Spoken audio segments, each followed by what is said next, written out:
Sometimes Forex trading is a wild and woolly place to be. That's why Hugh's here, to pose your questions to Walter, the naked Forex guy. Hugh's got questions, and Walter's got the answers. Here at the Truth About FX podcast.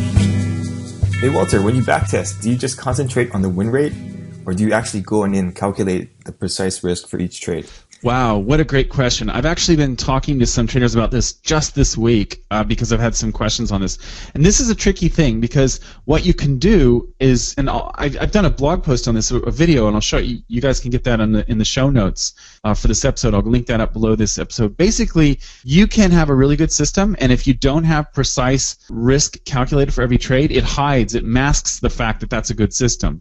So I would say in every case you need to backtest using the precise risk per trade. If you focus on the win rate, you're focusing on the wrong thing, because really what we're interested in is return on investment and return on risk capital more precisely. So that's really what I would encourage you to do. I think it's a huge mistake to just haphazardly go through a backtest saying, look, I just want to see if this works, because you might not know if it works or not if you're using different lots, basically different risk on every trade.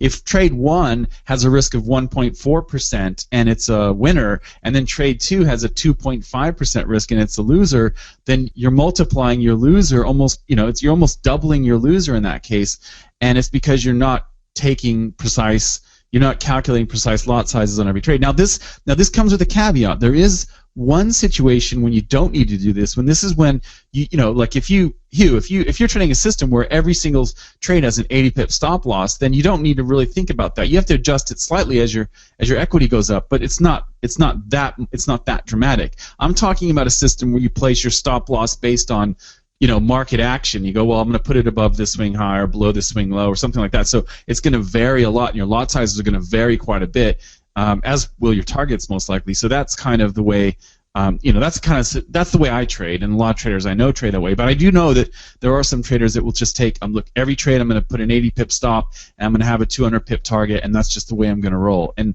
if you're doing that, you still need to concentrate on getting precise risk, but it's going to be almost every trade is going to be almost the exact same lot size. It's only going to change over months and years during your back testing. So that's basically how I look at it. Mm-hmm. Okay, that makes a lot of sense. Yeah, that's a good point. I never thought about that. If you just use a typical lot size, like I know this one trader who only risks like 8 to 12 pips on every trade. So I think for her testing, like that wouldn't make a difference. But that's a good point. Thanks, Walter. No problem. See you next time. Yep. See ya.